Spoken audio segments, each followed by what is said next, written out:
हाँ ठीक है। मनोज जी क्यों कर रहे हैं? क्योंकि मेरे लिए जो मेरे झूलन साईं ने किया है ना वो मैं बता रहा हूँ दादा, और आप लोगों के लिए किया हो तो आप भी कहिए। आजकल के समय में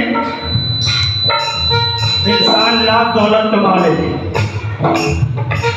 बिल्डिंगें खड़ी कर ले, लेकिन औलाद अगर गलत निकल जाए तो जिंदगी भर की कमाई। अगर मेरी बात में सच्चाई है तो तालियां बजा दीजिए।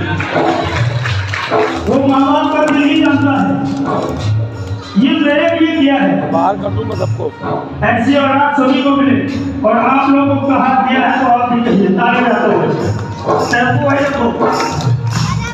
सही राह मुझको दिखाते रहे, सही राह मुझको दिखाते रहे, मुझे हर बला से बचाते रहे।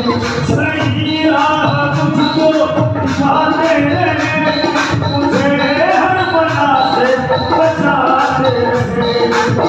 और कभी कोई मुझसे मेरे झूलेलाल साईं ने हमसे गलतियां भी हुई, कभी कोई मुझसे न शिकवा किया, कभी कोई मुझसे न शिकवा किया।